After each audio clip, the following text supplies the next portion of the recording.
అస్సలాము అలైకం వరహమతుల్లాహి వబర్కాతుహు.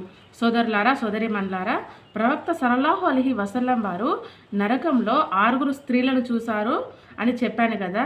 మిగిలిన 5 మహిళల వీడియోలు ఇంతకుముందు వీడియోలో చేశానండి. ఆ వీడియోలు చూడని వాళ్ళు చూడండి. నా ఛానల్ను సబ్స్క్రైబ్ చేసుకోండి. మరిన్ని కొత్త కొత్త వీడియోలు మీ ముందుకు తెచ్చే ప్రయత్నం చేస్తాను. ఓకే అండి. ఇప్పుడు 6వ స్త్రీ గురించి తెలుసుకుందాం. 6వ స్త్రీ శిక్షకు గల కారణం ఏంటి, ఆమె ఎందుకు ఆ నరక శిక్ష అనుభవిస్తుంది అనేది ఈ వీడియోలో తెలియజేస్తాను ఇన్షాల్లా. ఈ వీడియోని పూర్తిగా చూడండి, లైక్ చేయండి, సబ్స్క్రైబ్ చేసుకోండి నా ఛానల్ని. ఓకే ఫ్రెండ్స్, ఇప్పుడు 6వ స్త్రీ శిక్షకు గల కారణం ఏంటి అంటే ఉపకారం చేసి దెప్పి పొడవటం. 6వ స్త్రీని దైవ ప్రవక్త సల్లల్లాహు అలైహి వసల్లం వారు ఏ స్థితిలో చూశారంటే ఆమె కుక్క రూపంలో ఉంది.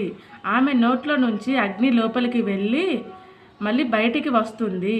దైవదూతలు ఆమెను గదలతో చితకబాదుతున్నారు. ఆమె గురించి దైవ ప్రవక్త సల్లల్లాహు అలైహి వసల్లం వారు ఇలా చెప్పారు: ఈ స్త్రీకి 2 పాపాల మూలంగా ఈ శిక్ష విధించబడుతుంది. 1 అసూయ చెందడం, 2వది ఉపకారం చేసి దెప్పి పొడవడం. అంటే వేరే ఒకరికి ఉపకారం చేసి హెల్ప్ చేసి మళ్ళీ తిరిగి వాళ్ళకు గుర్తు చేయడం అన్నమాట. మేలు చేసి దెప్పి పొడుస్తుంటారు. అందుకని పురుషులకు కూడా ఇలాంటి వేదాభరితమైన శిక్షకు గురి కావచ్చు. ఈ 2 పాపాల్లో పురుషులకు కూడా ఉంటాయి. పురుషులు కూడా ఎవరినైనా వేరే వాళ్ళని చూసి అసూయ చెందుతుంటారు, ఎవరికైనా ఉపవాసం చేసి గుర్తు చేస్తూ ఉంటారు. ఈ అలవాటు పురుషులకు కూడా ఉండవచ్చును అని ఇక్కడ తెలియజేయబడింది. ఇలాంటి శిక్ష ఆడవారికే కాదు పురుషులకు కూడా ఉంటుంది. ఇలాంటి వేదాభరితమైన శిక్ష పురుషులు కూడా గురి కావచ్చు అని ఇందులో తెలియజేస్తుంది. ఒకవేళ స్త్రీలు పాపాలకు పాల్పడి, స్త్రీలైనా పురుషులైనా ఈ యొక్క పాపాలకు అంటే ఎవరినైనా చూసి అసూయ చెందడము, ఎవరికైనా ఏదైనా సహాయం చేసి వారికి ఊకే తదేకంగా గుర్తు చేయడము, నేను నీకు ఆ రోజు సహాయం చేశానని గుర్తు చేయడం మూలంగా ఇలాంటి శిక్ష పడుతుంది. ఈ తౌబా చేసుకోవాలి. దీనికి తౌబా చేయకపోతే వారు ఈ శిక్షకు గురవుతారు. ఉపకారం చేసి గుర్తు చేయడం, మేలు చేసి దెప్పిపొడవడం అంటే ఏమిటో తెలుసుకుందాం. మనం ఒకరికి మేలు చేశాం, ఆ తర్వాత కొంతకాలానికి మనకు ఒకరి సానుభూతి, ఉపకారం, సహాయ సహకారాలు అవసరమయ్యాయి.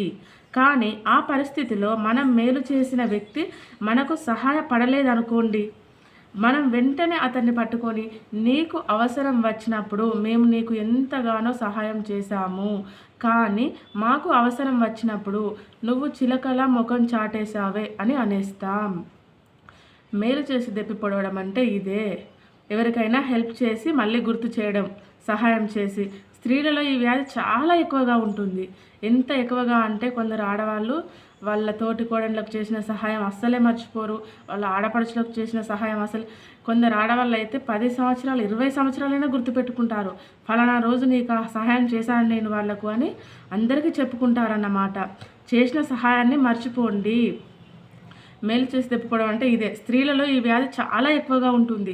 ఇతరుల వివాహ సందర్భాల్లో వారు వ్యాధికి గురైనప్పుడు తాము వారికి సేవలు చేసి ఉండి తమకు అవసరం వచ్చినప్పుడు వారు తమకు సేవలు చేయలేదు అనుకోండి, ఇక ఆ స్త్రీ అందరి ముందు చెప్పుకుంటూ తిరుగుతుంది, నేనైతే వారికి ఆ సహాయం చేశాను, వారైతే మా కష్టంలో ఉంటే సహాయం చేయలేదు అని ఎవరు కలిస్తే వాళ్ళకు చుట్టాలలో చెప్పుకుంటారన్నమాట. తన దగ్గరికి ఎవరు వచ్చినా వారితో తను ఫలానా ఆమెకు చాలా మేలు చేశానని, సహాయం చేశానని, కానీ ఈరోజు మాకు అవసరం వస్తే మా పట్ల ఇలా వ్యవహరించిందని చెప్తుంది. కనుక స్త్రీ పురుషులు ఎవరికి ఏ సహాయం చేసినా దైవ ప్రసన్నత కోసమే చేయాలి. దాని ప్రతిఫలాన్ని కూడా ఆయన నుండే ఆశించాలి. ఇతరులు ఎవరి నుండి సేవను కానీ ప్రతిఫలాన్ని కానీ ఆశించరాదు. ఎవరి మీద ఎలాంటి ఆశలు లేకుండా కేవలం అల్లాహ్ మీదే ఆశ ఉంటే మనసులో ఇతరుల నుంచి ఎలాంటి కోపతాపాలు పుట్టవు. ఇంట్లో ఉన్నా బయట ఉన్నా ఈ వైఖరినే అవలంబించాలి.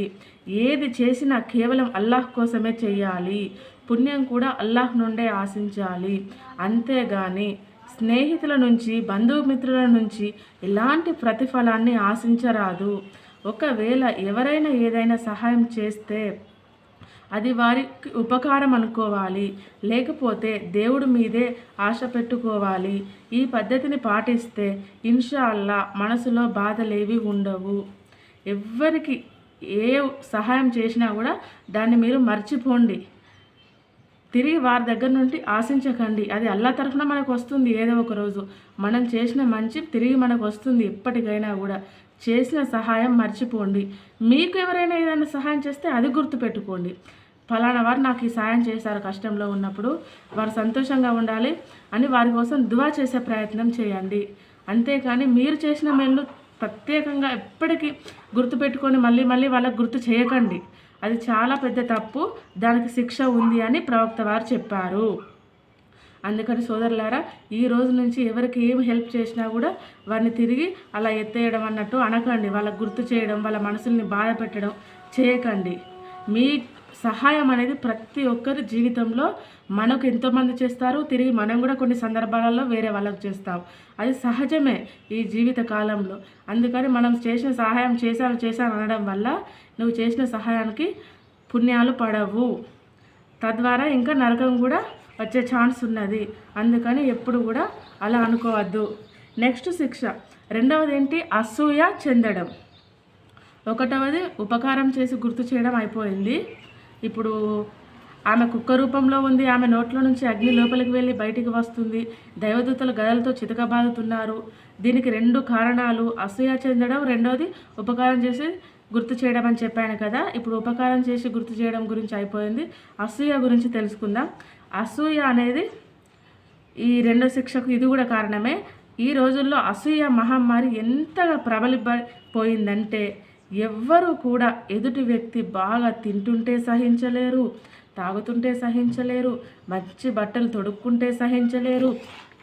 ఈ యొక్క అసూయ పురుషుల్లో కూడా ఉంటుంది, కానీ స్త్రీలలో ఇంకా ఎక్కువగా ఉంటుంది.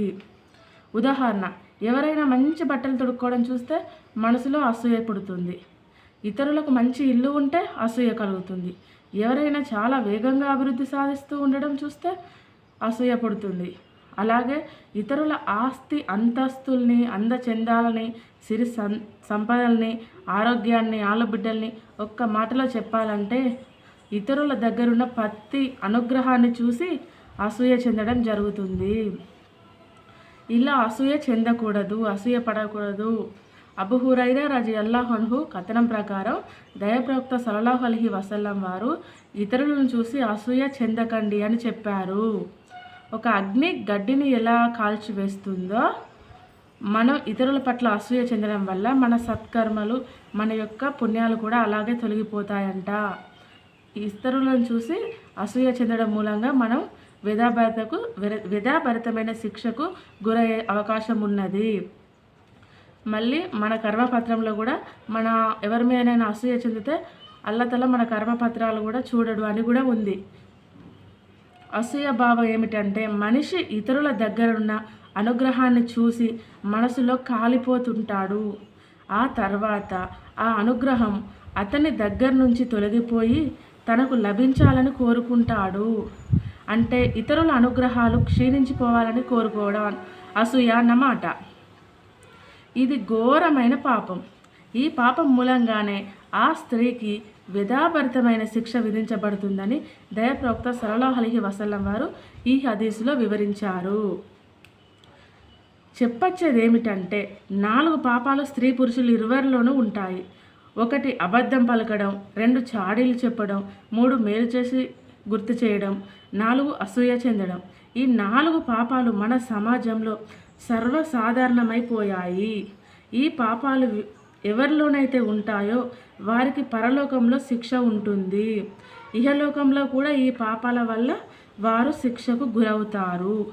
కనుక వీటన్నింటి నుంచి తౌబా చేసుకొని వీటికి దూరంగా ఉండాలి. ప్రతి నమాజ్లో మీరు తౌబా చేసుకోండి, అల్లాహ్తో క్షమాపణ వేడుకోండి. అల్లాహ్ తఆలా తప్పకుండా క్షమిస్తాడు అని నమ్మకం మీ హృదయంలో ఉంచుకోండి. నమ్మకం ఉండాలి. నమ్మకం ఉంటే తప్పకుండా అల్లాహ్ మన యొక్క క్షమాపణ స్వీకరిస్తాడు. మొత్తానికి దైవప్రవక్త సల్లల్లాహు అలైహి వసల్లం వరుసగా 6 స్త్రీల గురించి వివరించారు కదా. అందులో వివరించబడిన పాపాల్లో స్త్రీ పురుషులు ఇరువురికి సంబంధం ఉంది. ఇది ప్రవక్త వారు ఎక్కువగా నరకంలో ఆడవారిని చూశారు. కానీ ఇలాంటి పాపాలు పురుషులు కూడా చేస్తే పురుషులకు కూడా ఇలాంటి శిక్ష విధించబడుతుందని ప్రవక్త వారు చెప్పారు. కనుక స్త్రీ పురుషులు అందరూ కూడా ఆ పాపాల నుండి తమల్ని తాము కాపాడుకోవడానికి ప్రయత్నం చేయాలి. అప్పుడే వారు నరక శిక్ష నుండి సురక్షితంగా ఉంటారు. దువాలు ప్రతి ఒక్కరు చేసుకోవాలి. అందరూ ఎవరిని చూసి అసూయ చెందకండి. అసూయ అనేది ఇప్పుడు తోటికోడళ్ళ మీద కూడా మా దేవరాని చాలా ఎక్కువగా ఎదుగుతుంది, చాలా డబ్బులు వస్తున్నాయి వాళ్ళకు అని ఆడపడుచుల మీద కానీ అందరి మీద అసూయ ఆడవాళ్ళలో కొంచెం ఎక్కువగానే ఉంటుంది వాస్తవానికి చెప్పాలంటే. వాళ్ళ ఫ్రెండ్స్ మూలంగా, ఫ్రెండ్స్ ఎవరైనా మంచిగా ఉన్నా కూడా అందరు వాళ్ళు పలానా వాళ్ళు బాగా ఎదుగుతున్నారు, బాగా డబ్బులు వస్తున్నాయి, వాళ్ళు మంచిగా ఉన్నారు అని ఇలాంటి అసూయలు చాలా వరకు ఉంటాయి. ఇక నుంచి దీన్ని మానుకునే ప్రయత్నం చేయండి. అల్లతల నాకు ఇచ్చిన దానిలో నేను సంతోషంగా ఉన్నాను, నేను తృప్తిగా ఉన్నాను, అల్లతల నాకు ఇచ్చిన దానిలో దీనికి ఇంతే బరకత్ లభిస్తుంది అని మీకు మీరే తృప్తిగా ఉండే ప్రయత్నం చేయండి. మీకు ఇచ్చిన అంతలో మీకే అదే అల్లతల ఎక్కువగా బరకతిస్తాడు. వేరే వాళ్ళతో పోల్చుకోకండి, కంపారిజన్ చేసుకోకండి అస్సలే. అలా చేసుకోవడం వల్ల మనం ప్రశాంతంగా సంతోషంగా ఉండలేము. మనం సంతోషంగా ఉండకుంటే మన హస్బెండ్ కూడా సంతోషంగా ఉండలేరు. తద్వారా గొడవలు అయ్యే ఛాన్స్ కూడా ఉంటుంది, పిల్లలు కూడా డిస్టర్బ్ అయ్యే ఛాన్స్ ఉంటుంది. డబ్బుల కారణంగా వేరే వాళ్ళతో కంపేరింగ్ చేసుకోవడం వల్ల ఎవరితో కంపేరింగ్ చేసుకోవద్దు. అల్లా తఆలా ఎవరికి ఎంత ఇవ్వాలో అంతే ఇస్తాడు. కొందరికి చాలా డబ్బులు ఇస్తాడు, వాళ్ళ ఇంట్లో ఎప్పటికీ గొడవలు జరుగుతూ ఉంటాయి, ఖర్చులు కూడా ఎక్కువగా అవుతుంటాయి. కొందరికి తక్కువనే ఇస్తాడు, ఉన్నంతలో వాళ్ళు బరకతుగా బ్రతుకుతారు, మంచిగా సంతోషంగా ఉంటారు. సంతోషం అనేది మనసుకు సంబంధించింది, ఈ డబ్బుల్లో, ఆస్తుల్లో, నగల్లో వచ్చేది కాదు. మనం ఎవరి మీద అసూయ చెందకుండా ఉండే ప్రయత్నమే చేయాలి. నమాజ్లో పోటీ పడండి. వాళ్ళు గన్నిసార్లు నమాజ్ చేస్తున్నారు, వాళ్ళు ఒక్క నమాజ్ కథ కూడా చేసుకోవట్లేదు, నా నమాజులన్నీ పోతున్నాయని బాధపడే ప్రయత్నం చేయండి. నా రోజాలు పోతున్నాయి, ఒక్కరోజు 70 సంవత్సరాలు నరకాగ్ని నుండి దూరం చేస్తాడు ఉపవాసానికి. రోజాలు మిస్ అయితే బాధపడండి, నమాజులు మిస్ అయితే బాధపడండి. ఇన్షాల్లా హజ్జుకు పోయే ప్రయత్నం చేయండి. అంతేకాని అట్టిగా అసూయ చెందడము, వాళ్ళ మీద చాడీలు చెప్పడము, ఒకరికి ఉపకారం చేసి గుర్తు చేయడం, ఇవన్నీ పనికిరాని మాటలు అన్నట్టు. ఇవన్నీ వేస్ట్, ఇవన్నీ నరకానికి తీసుకుపోతాయి. అందుకని ఎవరో ఒకరు తెలుసో తెలియక చిన్న చిన్న పాపాలైనా చేసే ఉంటారు. అన్నిటికీ తౌబా చేసుకోండి. నమాజ్ చేస్తున్నప్పుడు మీ పాపాలకు ప్రక్షాళన చేసుకోండి. తౌబా చేసుకోవడం వల్ల అల్లాహ్ తఆలా తప్పకుండా మీ యొక్క స్వీకరిస్తాడు మీ యొక్క దువా అనేది. నమ్మకం ఉంచండి అల్లాహ్ తఆలా మీద. దేవుడు మన అందరినీ ఈ విషయాలను ఆచరించే సద్బుద్ధిని ప్రసాదించుగాక. ఆమీన్. వా ఆఖిరు దవానా అనిల్ హమ్దులిల్లాహి రబ్బిల్ ఆలమీన్.